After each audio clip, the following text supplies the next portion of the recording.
So here's a little something I'm trying to do every day, if I can. About 9 AM every day. Step 1, fresh cup of coffee. Oh, delicious. Step 2, I grab a little tiny book, or a big book, but right now it's a little tiny book. And I just sit here for about half an hour and I just have a read. I've already done a pile of admin before this for the last hour or two this morning. I figure I owe myself a break by 9 AM. Good for the brain. Have a little read. Just going to pop you down for the last few minutes while I finish up my book. Welcome to another episode of the Bun and Beard vlog.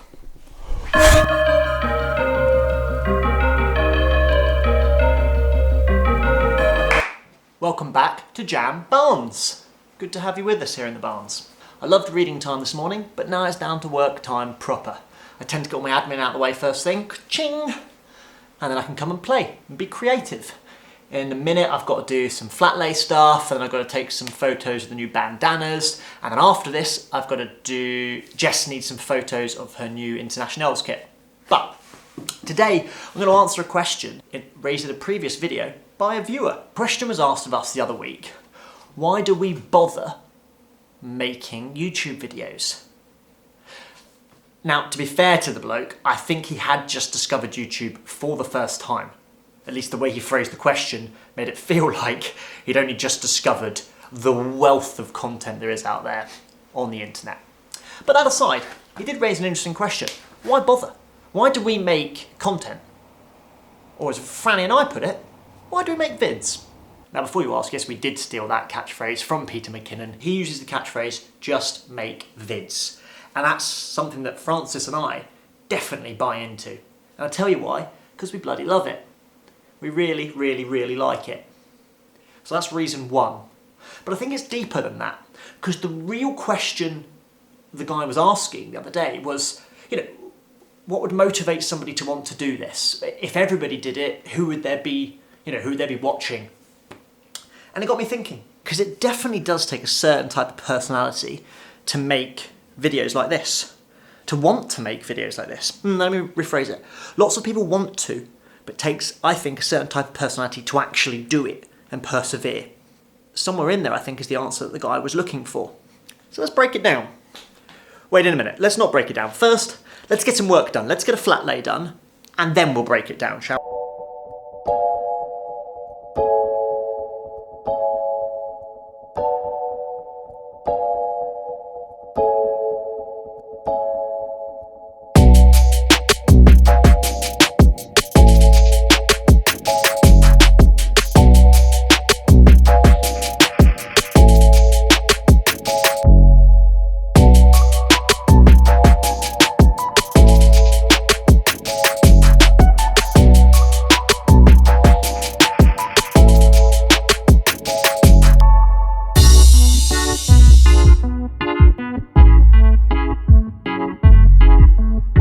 Sitting on a bit of cardboard, eating a biscuit. Worked hard, so I deserve a biscuit. And the cardboard, I'll tell you that in a minute. But anyway, to continue the thought, I think it definitely takes a certain kind of person to do this over and over again. As I mentioned, lots of people want to do it, but being able to do it is very different. And that doesn't mean that we've got some kind of special skill or talent. What it usually means is we've got a high tolerance for listening to our own voice and being able to put up with constantly assessing ourselves on camera, which happens over and over and over again, and then you have to watch it back and edit it. And you've got to really put up with that.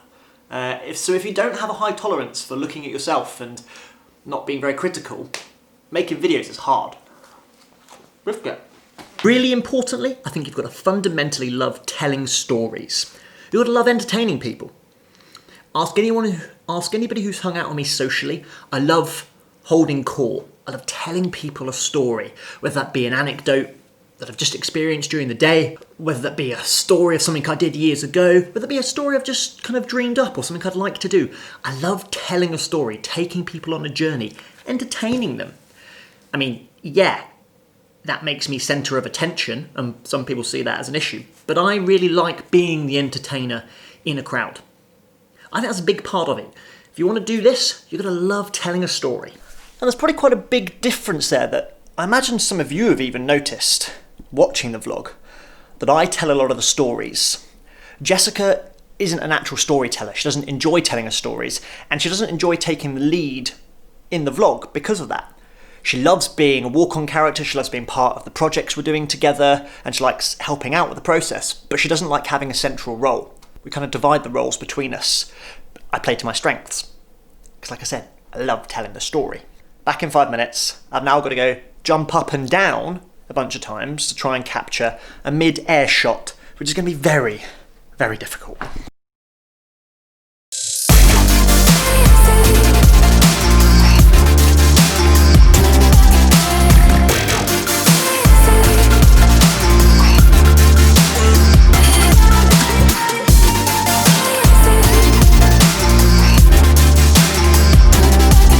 About 15 to 20 attempts to get that jump right. Landing on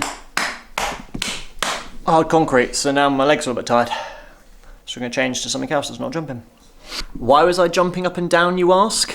Well, we're trying to take some images for the Jam cycling website, and I love adding dynamic movement into the images so they're not, I suppose, posed. They are posed in a way, but they're not standard static poses. I think adding a level of dynamic movement in them makes them more compelling, such as this guy. Back on topic, why do we make vids? Partly because I love storytelling. When we moved out of London, I didn't have a whole gaggle of people around me to tell stories to, so I took it online. As most of you probably know, I'd been used to being on the Francis Cade channel for a long time, so I was quite familiar with the format, and it suited me. However, the other heavy overlap that really came into it is work. It made sense for me to make videos because of what I do for work. What does that mean?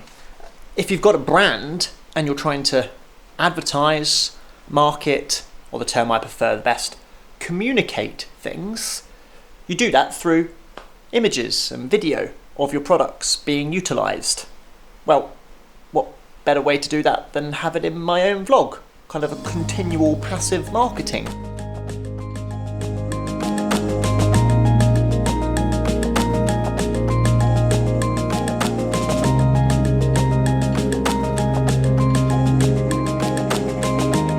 Jess is coming in a minute because we need to take some portrait photos of her in her new kit. But just to finish off what we're talking about, I think it's really key. I think you can definitely tell the vlogs, the channels that are the most popular, are the ones that are natural storytellers. The ones that know how to tell a story, how to construct a story, how to take you on a full arc of a story. They're the ones that do the best. Sure, there are other ones out there that involve just dropping bowling balls from massive heights or kicking each other in the nuts, and they do quite well as well, don't get me wrong. And the ones that have cats and dogs in. And the other ones that involve blowing stuff up. And stuff involving planting, actually. I should maybe get into planting. But anyway, the other ones, the diary versions, the people that tell the best stories are usually the people that do the best. And I also like the challenge of trying to tell good stories. I think it's really hard to be a good storyteller. Yo.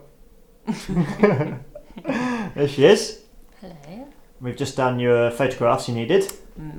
Nail those out. Photo shootings. Photo shooting tings. Here, I've got a question for you. Yeah. Why do you think I like making YouTube videos? And I say I, because I'd already mentioned that it's not your favourite thing, but you like helping me. Yeah. I like that you like doing it. And it brings you joy. Sparks joy. Why do you? I think it's a fewfold. One, I think you like practicing your the craft of filming and editing it. And it's a way of practicing. You can put stuff up and people will tell you if it's good or not, get good feedback. So there's that. I know it helps us. Helps Jam cycling. So it's a sort of marketing thing. Yeah. And you love that. And you really love you love talking to the camera. I love what? Talking to the camera. I love talking to the camera. You love What do I love doing? having a chat to people. And you can chat to literally thousands of people if you film your vlogs. Yeah. So I think they is probably the top 3 reasons. And no, I just asked the question as we were filming. I've not told her anything of what we've recorded all day. And she basically said the exact 3 things, just in reverse order of what I said earlier on. I feel like we've just won at one. Do you know these wedding games they do where they ask you questions separately? Oh, yeah. And then you have to win by answering the same. It's Yeah. my nightmare in life that we'll have to do that and I'll get it all wrong. Yeah. So that was a good practice. That was a great practice. You said exactly the same 3 things as I've been saying all day. You just did them in the reverse order of what I've been saying. So well done. Thank you. Fist bump. I'm really hoping that my current look is in the shop. What you got? Oh, the Berkeys. I want you to know that this is what I'm wearing. Yeah. I'm talking to you all. Thank you. Great. What you got? Rainbow. Rainbow. Don't think you can pick it up on the camera. Rainbow. Maybe if I do that. Oh yeah, look at that. Cool. Rainbow. June to August. June, July, August. Wet. Relatively wet so far. Look at that rainbow. Delightful. Go. You try and get a photograph of that rainbow. That's the end of our day. Thank you as always for watching. If you have any comments or thoughts about what we discussed today, pop them down below. I'd love to discuss them with you. As I said, content making isn't for everybody, but today was just a few reasons why we like doing it, and by we I mean me. If you enjoyed today's video, please like, subscribe, it does help us out with the channel, so push those little buttons, and we'll see you next time. Bye bye.